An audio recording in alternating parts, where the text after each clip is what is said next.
साल 1969 में नासा ने 4 महीने के अंदर 2 बार एस्ट्रोनॉट्स यानी वैज्ञानिकों को चांद पर भेजा और 1972 के बीच सिर्फ 3 साल में ही टोटल 7 बार एस्ट्रोनॉट्स को चांद पर भेजा गया। नासा को चांद पर आखिर ऐसा क्या मिल गया था जिसके लिए एक के बाद एक इतने सारे मिशन वहां भेजे गए? और कभी सोचा है चांद में इतनी दिलचस्पी रखने वाले नासा ने अचानक से इस पर कोई भी मिशन भेजना क्यों बंद कर दिया? क्या है चांद की इस अंधेरी दुनिया का वो खौफनाक रहस्य जो आम लोगों से छुपाया गया? दोस्तों, हमारे चंद्रयान 3 ने अभी हाल ही में चांद के दक्षिणी ध्रुव पर लैंड किया है और ये कारनामा करने वाला भारत दुनिया का पहला देश बन गया है। ये सोचकर काफी अजीब लगता है कि नासा और रॉसकॉस्मॉस जो आज से 50-55 साल पहले ही चांद पर पहुंच गए थे, उन्हें चांद के इस हिस्से में जाने की दिलचस्पी क्यों नहीं हुई? जबकि नासा अगर चाहे तो वो कभी भी चांद के इस हिस्से को एक्सप्लोर करने के लिए मिशन भेज सकता है। तो फिर ऐसी क्या वजह है कि 1972 के बाद नासा ने चांद से दूरी बना ली? उन एस्ट्रोनॉट्स ने चांद पर ऐसा क्या देखा कि वो इसकी बात तक नहीं करना चाहते? क्या इसका संबंध उन एलियंस से है जिनके चांद पर होने की कहानी हम सदियों से सुनते आए, या फिर इसका कारण कुछ और है? चलिए हम चांद की इस अंधेरी दुनिया का रहस्य जानते हैं। इसलिए इस वीडियो को देखते रहिए क्योंकि इस वीडियो में इस राज से पर्दा हटाने वाले हैं। दोस्तों, 1969 में जब नासा ने अपने अपोलो मिशन 11 को पूरा किया और नील आर्मस्ट्रॉन्ग व बज एल्ड्रिन चांद पर कदम रखने वाले पहले इंसान बने, तो दुनिया भर में चांद पर इंसानों की बस्तियां बनाने की बात शुरू हो गई थी। आप में से काफी सारे लोगों ने ये अपने बचपन में इस तरह की बातों को जरूर सुना होगा कि इंसान अब चांद पर बसने जा रहा है, वहां जमीन बेची जाएगी और पृथ्वी की तरह ही प्लॉटिंग होगी, साथ ही चांद अब इंसानों का दूसरा घर बन जाएगा। लेकिन आज इस तरह की कोई भी बात हमें कहीं भी सुनने को नहीं मिलती। इसका कारण यह है कि जिस नासा ने इन सारी बातों को जन्म दिया, 1972 के बाद अचानक उसने खुद ही चांद में दिलचस्पी लेना बंद कर दिया और धीरे धीरे लोग इन बातों को भूल गए। लेकिन नासा ने ऐसा क्यों किया? इसके पीछे अलग अलग एक्सपर्ट अपनी अलग अलग कॉन्स्पिरेसी थियरीज देते हैं। ऐसी एक थियरी में बताया गया है कि अपोलो 11 मिशन के दौरान नील आर्मस्ट्रॉन्ग और बज एल्ड्रिन ने चांद पर बड़े बड़े टावर्स देखे थे जिन्हें वहां रहने वाले एलियंस ने बनाया था। कहा जाता है कि इन टावर्स को एलियंस ने हम इंसानों पर नजर रखने के लिए हजारों साल पहले बनाया था, लेकिन आज ये चांद पर पूरी तरह से वीरान पड़े हुए हैं।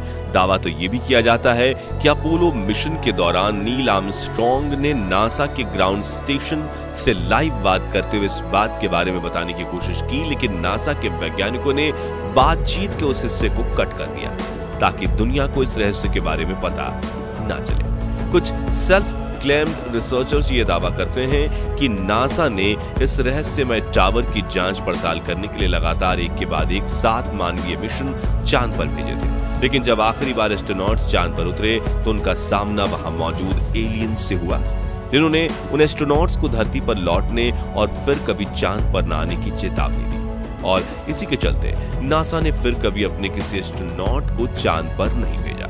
खुद नील आर्मस्ट्रॉन्ग भी अपने एक इंटरव्यू में इस बात का खुलासा कर चुके हैं कि जब वो चांद की तरफ बढ़ रहे थे तब एक अजीब और अज्ञात परछाई ने काफी देर तक उनका पीछा किया था। इस रहस्यमय चीज की आकृति एक यूएफओ यानी अंतरिक्ष यान के जैसी थी।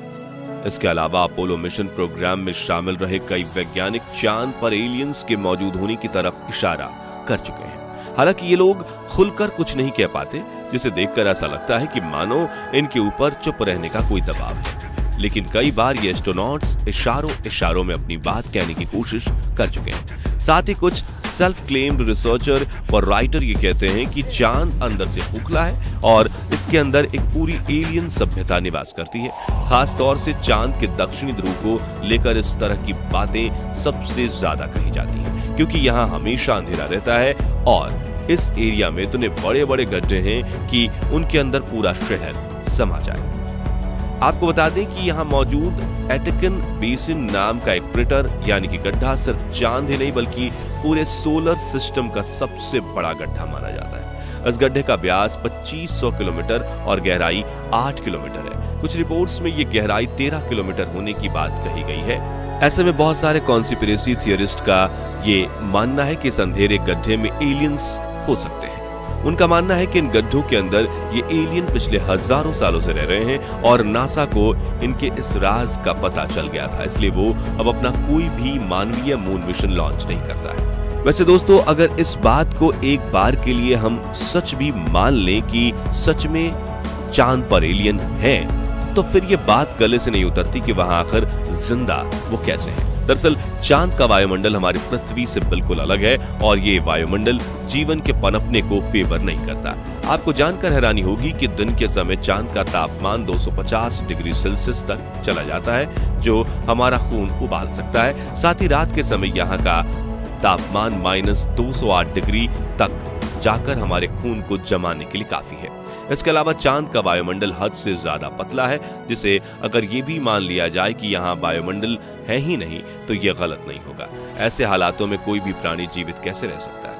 और अगर सच में चांद पर एलियन रहते हैं तो वो हमसे कहीं ज्यादा ताकतवर हैं और खतरनाक भी, क्योंकि जिन हालातों में इंसान एक पल भी सरवाइव नहीं कर सकता, वहां रहने वाले जीव यकीनन हमसे कहीं ज्यादा ताकतवर जरूर होंगे। दोस्तों, नासा से जब ये पूछा जाता है कि इतने लंबे समय से उन्होंने चांद पर कोई मानवीय मिशन क्यों नहीं भेजा, तो उनका ये जवाब होता है कि चांद पर खोजने जैसा कुछ नहीं है और वहां मिशन भेजना पैसों की बर्बादी है। हैरानी की बात भी होती है कि 2008 में जब भारत ने अपना पहला मून मिशन चंद्रयान 1 लॉन्च किया, तब दुनिया को यह पता चला कि चांद पर पानी मौजूद है, जबकि भारत के इस मिशन में लैंडिंग शामिल नहीं थी।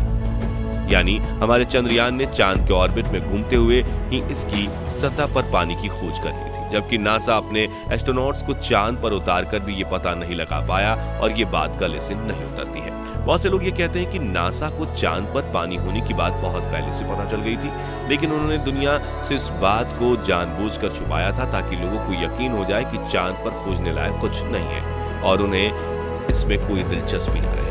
अगर ये बातें सच हैं तो फिर एक सवाल ये उठता है कि नासा आखिर इन सब चीजों को आम लोगों से क्यों छुपा रहा है? उसके ऊपर ऐसा दबाव क्या है, या उसकी ऐसी कौन सी मजबूरी है कि वो लोगों को इसके बारे में कुछ नहीं बता सकता, जिसका जवाब किसी के पास नहीं है। बहुत से एक्सपर्ट्स तो यहाँ तक दावा करते हैं कि 1960 से ही चांद पर मौजूद एलियंस से नासा संपर्क में है और उनकी उन एलियंस से बातें होती हैं और उन्हीं ने शायद नासा को उनका राज खोलने से मना किया हुआ है। लेकिन इससे पहले कि आप लोग इस मुद्दे को लेकर किसी निष्कर्ष पर पहुंचे, हम आपको बता दें कि आज के वीडियो में हम एलियन और उनके रिलेटेड जितनी भी बातें बता रहे हैं वो सब कॉन्स्पिरेसी थियरीज पर आधारित हैं और इसका मतलब यह है कि लोगों ने तर्क देने के लिए बातें तो कही हैं, लेकिन इन्हें सच साबित करने के लिए इनके पास कोई सबूत नहीं है।